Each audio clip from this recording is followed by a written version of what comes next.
Hello students, welcome to my channel.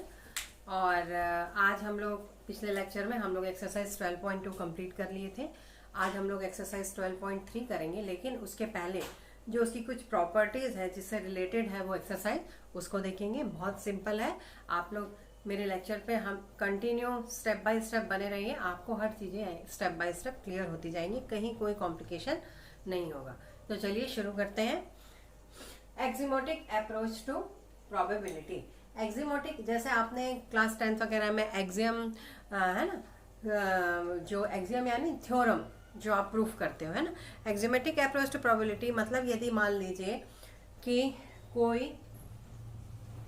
Late S एक sample space दिया हुआ है, कोई भी एलिमेंट्री इवेंट का, एलिमेंट्री इवेंट कोई भी एलिमेंट्री हो सकता है, यदि आप उसको, है ना, सैंपल स्पेस है containing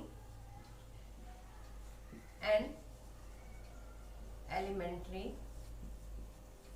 event, ठीक है, an elementary event।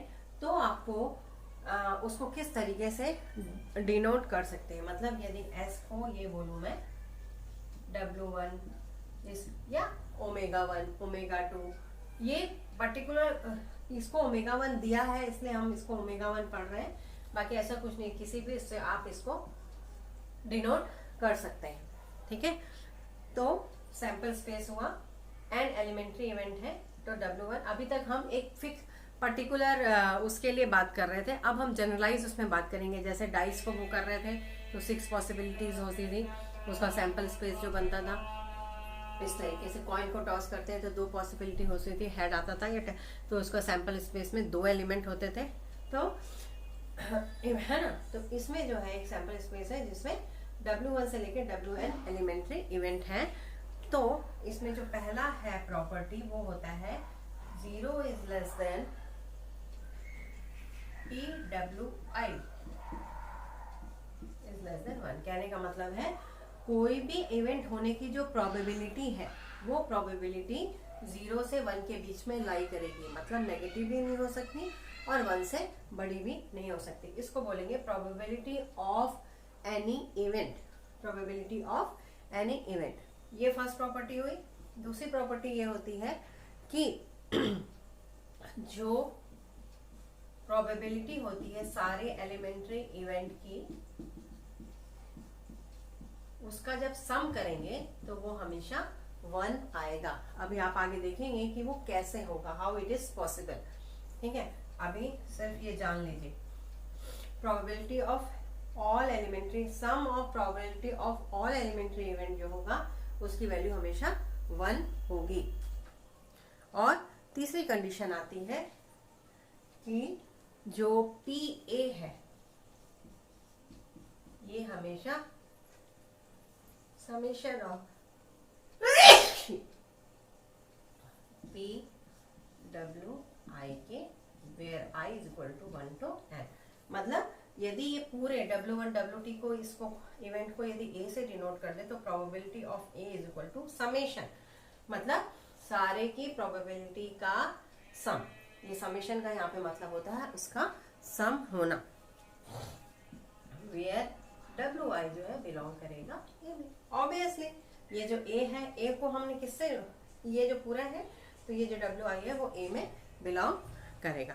अब इस ये जो तीनों थ्योरी अपन देखे हैं इसको हम ले लेते हैं, वही डाइस को रोल करने वाले हैं। एग्जांपल लेते हैं, 1 डाइस इज रोल्ड, तो इसका सैंपल स्पेस क्या बनेगा, 1 2 3 4 5 6, ठीक है।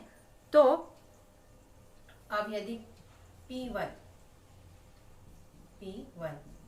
मतलब 1 आने की पॉसिबिलिटी क्या होगी, 1/6, 2 आने की पॉसिबिलिटी भी 1/6, total number of events divided by total number of events नीचे और ऊपर फेवरेबल इवेंट। तो एक ही कंडीशन होगी, जब फेवर होगा मतलब 1 आने के लिए एक ही कंडीशन होगी, लेकिन टोटल पॉसिबिलिटी कितनी है ये आप पढ़ चुके हो, प्रीवियस लेक्चर में मैं बता चुकी हूँ कि कोई भी प्रोबेबिलिटी की डेफिनेशन ये होती है number of favourable event divided by total number of events. तो ये इसी तरीके से P6 का जो वैल्यू आएगा वो भी 1/6 आएगा। ठीक है, कहने का मतलब ये है कि और कोई भी इम्पॉसिबल यदि इवेंट है, इम्पॉसिबल इवेंट अपन पढ़ चुके हैं कि यदि मैं बोलूं कोई ऐसा इवेंट हम ले रहे हैं जिसमें उसका value getting number greater then 6, तो वो इम्पॉसिबल इवेंट हुआ, तब उसकी वैल्यू हमेशा 0 आएगी। ठीक है, और श्योर इवेंट की जो वैल्यू आएगी, प्रोबेबिलिटी आएगी, वो हमेशा 1 आएगी कि वो होगा ही उसमें, तो उसकी जो प्रोबेबिलिटी होगी वो हमेशा 1 होगी। ठीक है, तो फर्स्ट एक्सियम आपको समझ में आ गया। फर्स्ट एक्सियम क्या था कि जो PWI की वैल्यू, ओमेगा आई की जो वैल्यू होगी वो 0 से 1 के बीच में ही होगी। तो आप देख रहे हैं P1 की वैल्यू भी 1/6, P2 ना नेगेटिव आ रही है ना 1 से बड़ी आ रही है। ठीक है, तो ये पहला एक्सियम प्रूफ हो गया। This is first axiom. And second axiom, second axiom क्या बोलता है कि सबका जो सम है वो 1 के इक्वल होगा। तो आप इसी एग्जांपल से लेंगे, P1 भी 1/6, P2 भी 1/6 और ये 1/6, मतलब ये आ गया 6/6 इज इक्वल टू 1। मतलब सेकेंड एक्सियम भी प्रूफ हो गया कि PW1 plus PW2 plus PW6 omega 6 is equal to 1 ही आएगा। अब आ जाते हैं अपन थर्ड एक्सियम में। थर्ड एक्सियम में क्या बोल रहा है, this is second and this is third. Third axiom में हमने क्या पढ़ा था, थर्ड जो एक्सियम था उसमें कि जो PA की वैल्यू आएगी वो समेशन ऑफ PI, मतलब सभी के सम के इक्वल होगी। तो मान लेते हैं A be the event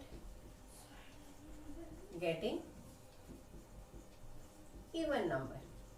ठीक है, तो PA क्या हो जाएगा, पहले तो इसमें A की वैल्यू क्या आएगी, है ना, तो A इज इक्वल टू आ जाएगा 2, 4, 6। ठीक है, और PA जो आ जाएगा वो 3/6 आ जाएगा, क्योंकि इवन नंबर आने की possibility divided by total number of events. तो PA आ गया 3/6।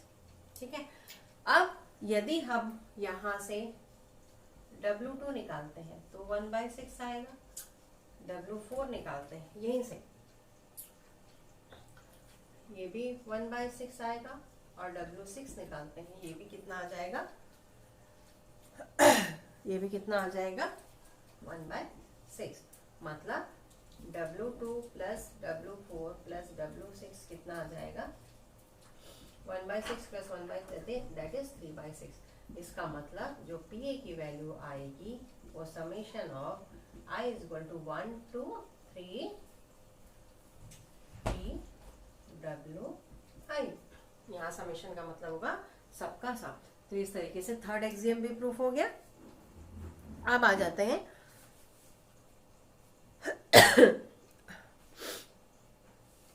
तो यहां तक मेरे ख्याल से कोई ये P लगेगा सब में, P लगेगा सब में और P लगेगा सब में। तो इस तरीके से left hand side is equal to right hand. Probability of equally likely outcome, probability of equally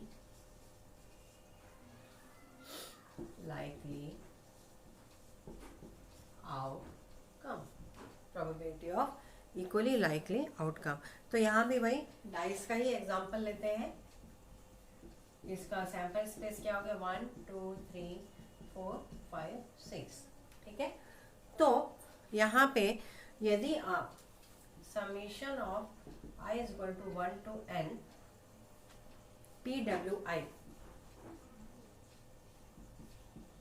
जो होता है वो, अब इसको यहां से समझे, यहाँ तो n है लेकिन आप इस एग्जांपल से यदि समझना चाहेंगे तो PW1 भी 1/6 आएगा, ऐसे करके PW6 भी 1/6 आएगा। तो जब आप समेशन करोगे I is equal to 1 to 6 PWI, तो ये हो जाएगा 6/6 दैट इज इक्वल टू 1। मतलब कहने का मतलब क्या है, आप इसको 6 इंटू 1/6 भी लिख सकते हो, मतलब 6 टाइम्स 1/6 का 6 टाइम। तो यदि यहाँ पे 6 की जगह n हो जाए, ठीक है, यहाँ पे 6 की जगह n हो जाए तो ये हो जाएगा p into n into p। मतलब इस तरीके से लिखा था हमने, 1 आया था। तो इस कंडीशन में यदि इसको जनरल कंडीशन में देखेंगे तो ये भी p आएगा, ये भी p आएगा, ये भी p आएगा, ठीक है, ये भी p आएगा। मतलब इसको आप जैसे यहाँ पे 6 इंटू 1/6 लिख सकते हो, तो इसको क्या लिख सकते हो यहाँ पे n इंटू p, इसकी जो वैल्यू कितनी आई, 1 आई। ये समझ में आ गया, n है ना, इसकी वैल्यू कितनी आ रही है, यहाँ पे 1 आ रही है, 1 आ रही है, तो p इज इक्वल टू आ जाएगा 1/n। ठीक है, तो आप देख सकते हो n की वैल्यू जब यहाँ पे 6 थी तो सब 1/6 1/6 1/6 आएगा। ठीक है, क्यों यहाँ पे इसको p p p लिखे हैं, क्योंकि W1 भी 1/6 है, W2 भी 1/6 है, तो इसको p p p से डिनोट किया। तो ये p इज इक्वल टू आ गया 1 by, probability is equal to आ गया 1/n, where n is 1 to n। अब इसमें आ जाते हैं, एक और आता है कि odds in favor of and odds against an event। odds in favor and odds against and odds against an event। देखिए नाम से ही जब समझ में आ रहा है कि एक फेवर, इवेंट के फेवर में और एक फेवर इवेंट के अगेंस्ट में।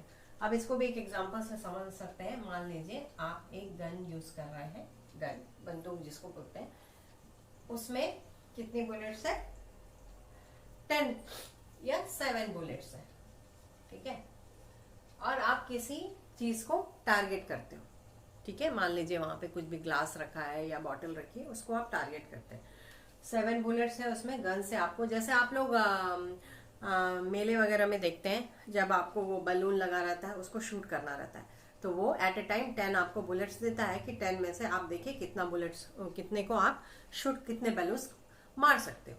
ठीक है, तो मान लीजिए वहां पे 7 बुलेट्स है उस गन में, और उसमें से आप मान लीजिए 5 ही बैलून को शूट कर पाते हो और 2 आपका फेल हो जाता है, नहीं कर पाते, है ना।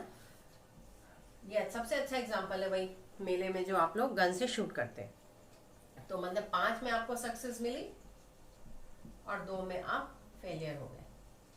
तो इस इवेंट के फेवर में जो रेशियो बनेगा, तो इसको लिख सकते हैं ऑड्स इन फेवर। क्या बनेगा, फेवर में ये जो रेशियो बनता है उसको बोलते हैं 5:2, और ऑड्स अगेंस्ट मतलब जिसमें वो फेल हो गया तो जस्ट उसका उल्टा 2:5। ये बहुत इंपॉर्टेंट चीज है कि आपको फेवर, इवेंट के फेवर में बोल रहा है तो फेवर में कितने उसको सक्सेस मिला है, और इवेंट के अगेंस्ट बोल रहा है तो उसमें उसको कितना फेलियर है और कितना उसको सक्सेस मिला है। तो ये 2 चीजें इंपॉर्टेंट हो गई। तो यदि आप इसकी प्रोबेबिलिटी निकालोगे तो प्रोबेबिलिटी का वही फॉर्मूला, इन फेवर है ना, आउटकम इन फेवर और divided by total number of event, तो ये आ गया 5/7 यदि फेवर में लेंगे, है ना। तो ये तो एक एग्जांपल हुआ। अब यदि मान लीजिए आप सक्सेस को A मानते हो और फेलियर को B मानते हो, तो ऑड्स इन फेवर हो जाएगा, फेवर हो जाएगा A:B, और ऑड्स अगेंस्ट हो जाएगा B:A। ये तो हम एक एग्जांपल से समझ रहे थे, क्योंकि देखिए कोई भी चीज यदि एक एग्जांपल से समझते हैं तो वो जल्दी आपकी समझ में आती है। तो ये समझ लिया और फिर उसको डायरेक्ट जनरलाइज उसमें उसको लिख दिया। ठीक है, तो ये हो गया। अब यदि इसकी प्रोबेबिलिटी निकालेंगे A/A+B। ठीक है, अब आ जाते हैं अपन क्वेश्चन एक्सरसाइज 12 पॉइंट है ना। अब यदि नॉट पी, जैसे ये तो पी ई हो गया, अब यदि ई डैश निकालना है, कोई इवेंट है ई डैश निकालना है, तो कैसे निकालेंगे आप कि या इसको किससे रिप्रेजेंट करते हैं, पी ई बार से या पी ई सी से। तो इसमें तो इसका जो फॉर्मूला आएगा पी नॉट ई, तो आपको पता है कि सारी पॉसिबिलिटी टोटल 1 होती है, टोटल पॉसिबिलिटी 1 होती है। तो जब 1 माइनस पी ई, ठीक है, यदि ई नहीं है तो 1 माइनस पी ई जो हो जाएगा वो क्या हो जाएगा, पी ई डैश हो जाएगा। अब आ जाते हैं एक्सरसाइज 12। एक्सरसाइज 12.3 में a die is thrown once, what is the probability of getting a prime number. तो सबसे पहले तो इसका सैंपल स्पेस बना लीजिए।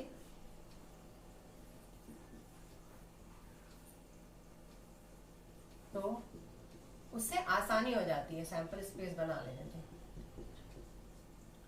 Getting a prime number, getting a prime number, तो क्या हो जाएगा प्राइम नंबर के लिए, 2, 3 और 5, this is getting a prime number. अब उसके बाद क्या बोल रहा है कि इसकी प्रोबेबिलिटी आपको बताना है। तो सबसे पहले तो ये जो आया 2, 3, 5, ये एक इवेंट आया, ठीक है, इवेंट आया। तो जब इसकी होने की पॉसिबिलिटी क्या, प्रोबेबिलिटी क्या होगी, तो पीई जो आ जाएगा वो आ जाएगा 3/6, that is equal to 1/2। Second, इसी का सेकेंड जो बोल रहा है अ नंबर ग्रेटर देन और equal to 3, a number greater than equal to 3। तो इसमें जो प्रोबेबिलिटी हो जाएगी, ये आप लोग को समझ में आ रहा होगा, 2 है ना, number of favourable event divided by total number, या number of favourable outcome divided by total number of outcome. तो ये भी 3/6, 1/2। थर्ड है अ नंबर लेस देन और इक्वल टू 1, तो इसमें तो सिर्फ एक ही आएगा, लेस देन और इक्वल टू 1, तो पीई आ जाएगा 1/6। फोर्थ है अ नंबर ग्रेटर देन 6, तो अ नंबर ग्रेटर देन 6 तो है ही नहीं, तो ये एक नल सेट आ जाएगा, ठीक है। नेक्स्ट अ नंबर लेस देन 6, तो ये अ नंबर लेस देन 6 मतलब 1, 2, 3, 5, पीई आ जाएगा 5/6।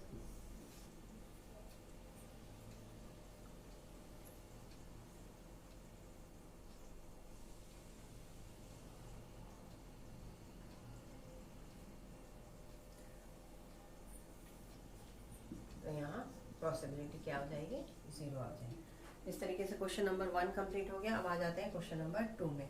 अ card is drawn randomly for a well shuffled pack of 52 playing card, what is the probability of, ठीक है।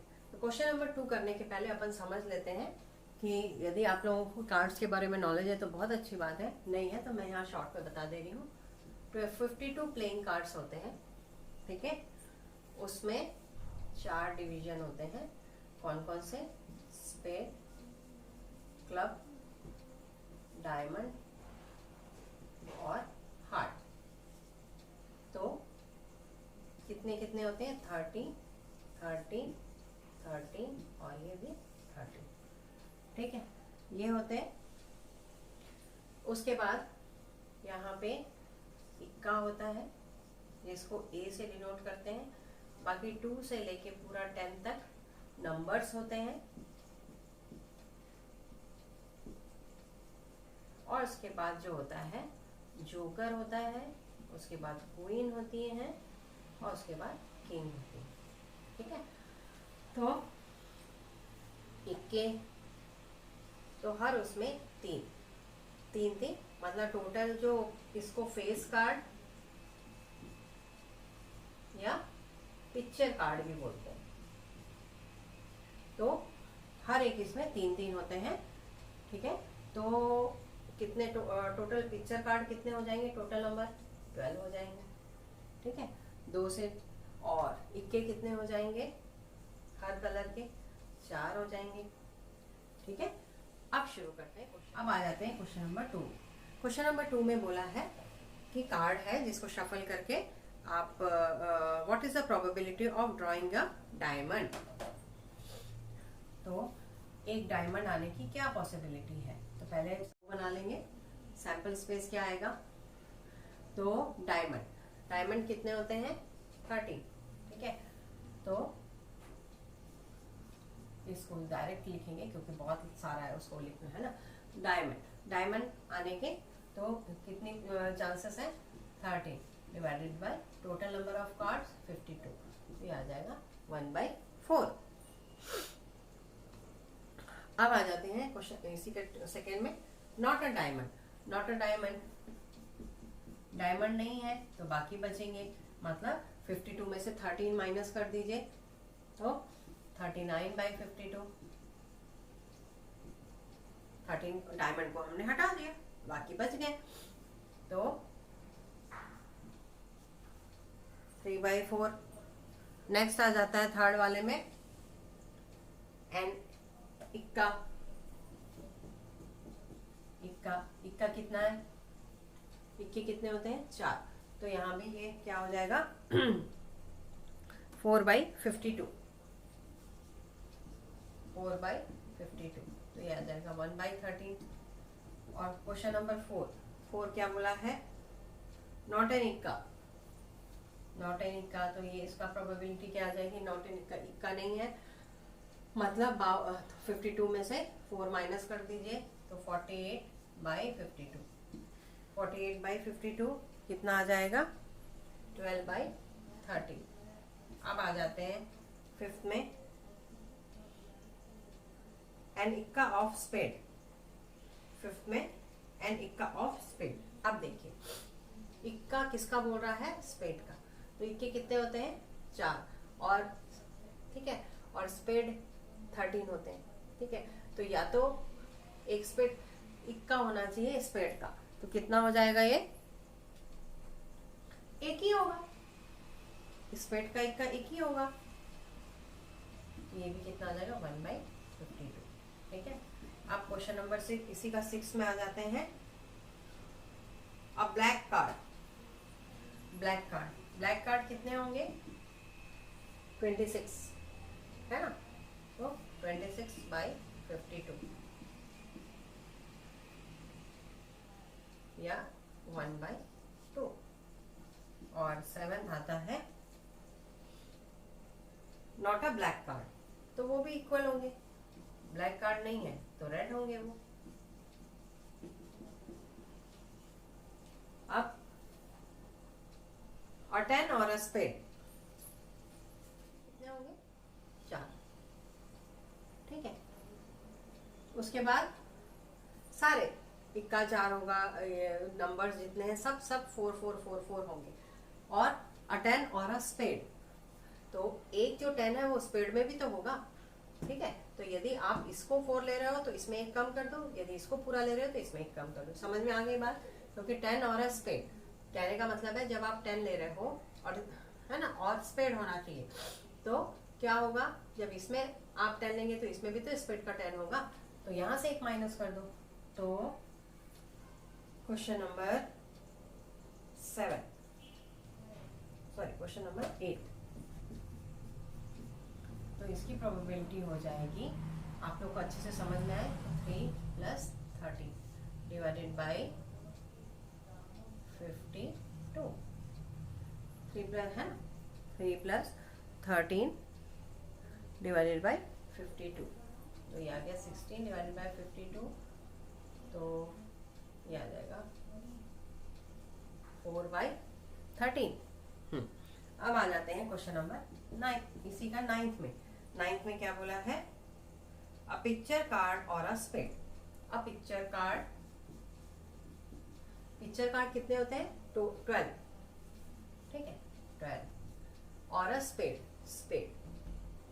तो स्पेड में भी तो पिक्चर कार्ड होंगे, तो 3 होते हैं, तो स्पेड के कितने हो जाएंगे 3 हो जाएंगे, तो इसमें से जब इसको पूरा ले रहे हैं तो इसमें से 3 माइनस हो जाएगा, plus 10 divided by 52, that is 22/52। तो ये आ जाएगा 11/16, 26, 11/26। अब क्वेश्चन नंबर 10 इसी का जो है, क्वेश्चन नंबर 10 बोला है क्या, अ किंग और 9 of heart and 3 of spade. A king और एक या तो हाँ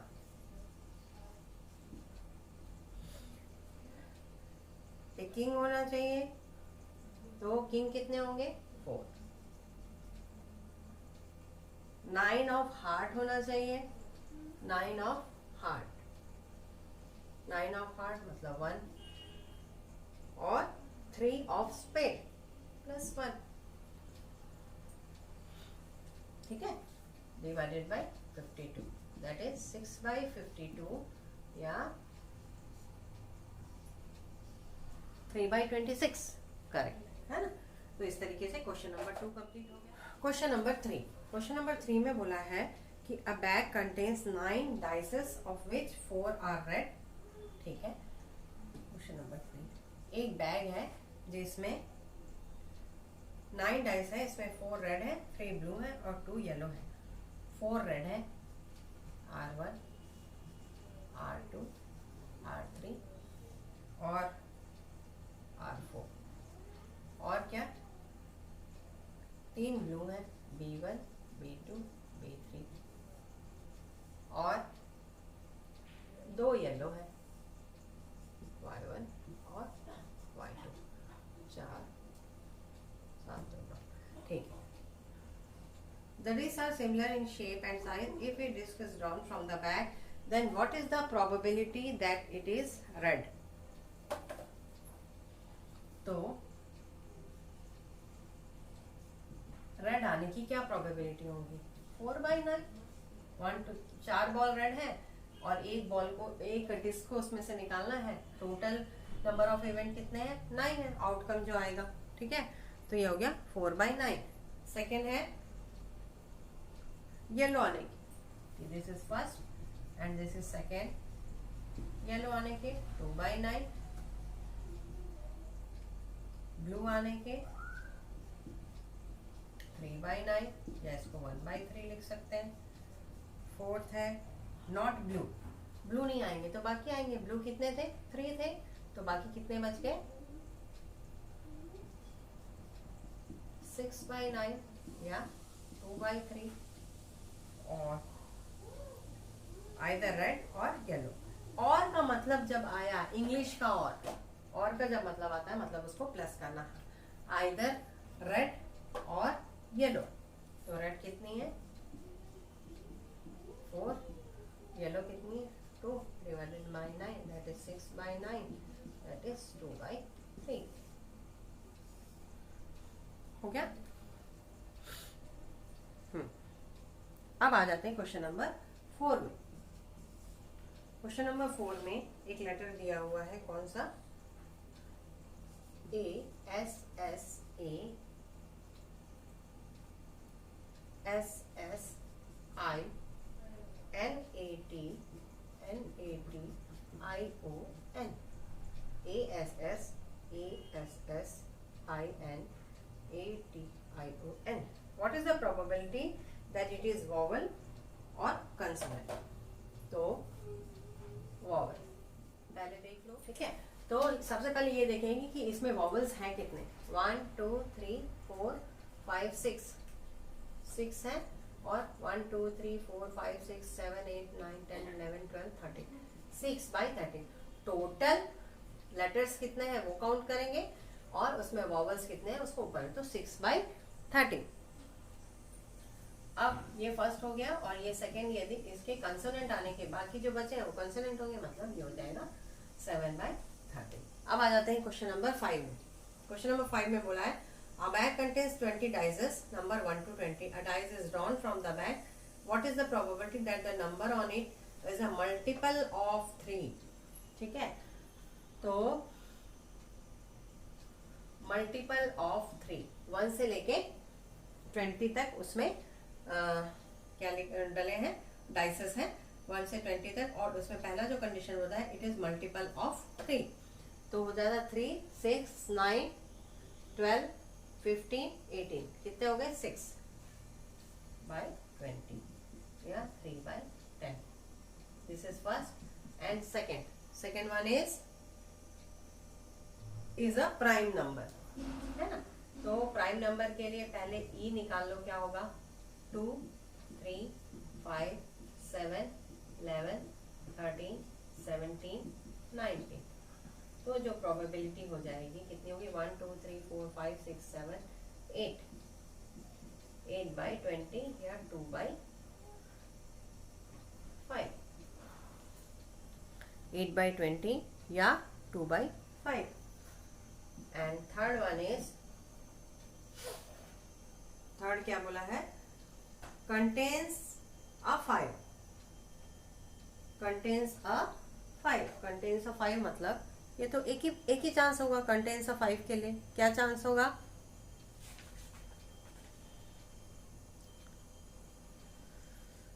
1/20.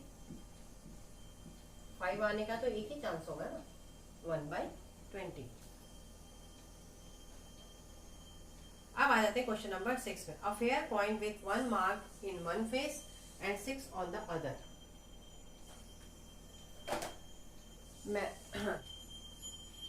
Question number 6. एक फेयर कॉइन है. फेयर कॉइन का मतलब ये होता है कि उसमें हेड कोई भी जो डमी कॉइन जिसको बोल सकते हैं. अब मैं आपको एक फिल्म का एग्जांपल दूंगी कि वही शोले फिल्म में हुआ था, उसमें दोनों तरफ उसने हेड करके रखा था. लास्ट में फिल्म के लास्ट में पता चलता है कि वो एक फेयर कॉइन था. सिमिलरली यहाँ पे एक फेयर कॉइन है जिसमें एक तरफ 1 लिखा हुआ है और एक तरफ 6 लिखा हुआ है, ठीक है. और एक डाइस, दोनों को फेंका जाता है. Fair coin and 1 marked as the one face and 6 on the other and a fair die are both tossed. उसको टॉस कर रहे हैं. Find the probability that the sum of the number is 3. ठीक है. तो सबसे पहले इसका जो सैंपल स्पेस बनेगा इसमें बना लेते हैं. एक कॉइन है, कॉइन में एक तरफ 1 लिखा हुआ, एक तरफ 6 लिखा हुआ है, ठीक है. 1 1 1 2 1 3 1 4 1 5 और 1 6, ये और 6 1. कॉइन और डाइस दोनों को टॉस किया जा रहा है.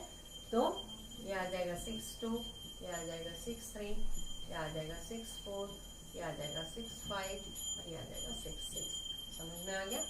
कॉइन और डाइस दोनों को टॉस किए तो ये पॉसिबिलिटी हुई. अब बोल रहा है the sum of the number is 3. तो जो प्रोबेबिलिटी पहले ये प्रोबेबिलिटी कितनी है 1 2 3 4 5 6 7 8 9 10 11 12. नीचे तो 12 लिख दीजिए चुपचाप, है ना. अब बोल रहा है उसका जो सम आना चाहिए वो 3 आना चाहिए. तो कहाँ कहाँ पे उसका सम 3 आएगा, यहाँ पे और बस एक ही कंडीशन में, तो 1/12. दिस इज फर्स्ट हो गया. अब सेकेंड आ रहा है, इसका जो सम है वो 12 आना चाहिए. सम क्या आना चाहिए 12 आना चाहिए. तो 12 कहाँ से आ सकता है, सिर्फ एक कंडीशन से, यहाँ पे. तो यहाँ पे भी जो प्रोबेबिलिटी हो जाएगी वो 1/12. अब आ जाते हैं क्वेश्चन नंबर 7 में. If the odds in favour of an event are odds in favor of event is equal to 2:1. ठीक है. what is the probability of its happening? तो जो इसकी प्रोबेबिलिटी हो जाएगी, आपको पता है प्रोबेबिलिटी यानी फेवर में है तो a divided by a plus b. मैंने आपको अभी लेक्चर के स्टार्टिंग में बताया. हैपनिंग के लिए, नॉट हैपनिंग के लिए 1/1 2 + 1. ठीक है. यहाँ पे 2 जाओ 2 + 1 दैट इज 2/3. अब आ जाते हैं क्वेश्चन नंबर 8 में. दिस इज द, है ना. A bag contains 8 red discs and X blue discs. 8 red dices and X blue dices. तो बोला है the odds against drawing a blue dices, और अगेंस्ट अ ब्लू डाइस। अब देखो यहाँ पे किसके अगेंस्ट है, ब्लू डाइस के अगेंस्ट है आर 2:5, ठीक है।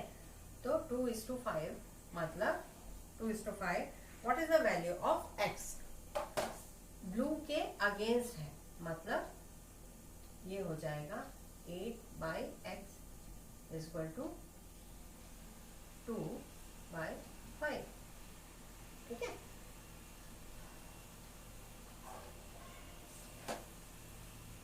टू इज टू 5, तो ब्लू के अगेंस्ट बोल रहा है तो 2/5 हो जाएगा ये, 2:, हाँ A/B और 8/x, तो x इज इक्वल टू आ जाएगा 8 × 5/2 दैट इज 20, ठीक है। तो इस वीडियो में बस इतना ही। नेक्स्ट में हम क्वेश्चन नंबर 9 से फिर कंटिन्यू करेंगे, क्योंकि ये वीडियो फिर बहुत लंबा हो जाएगा। Okay, thank you.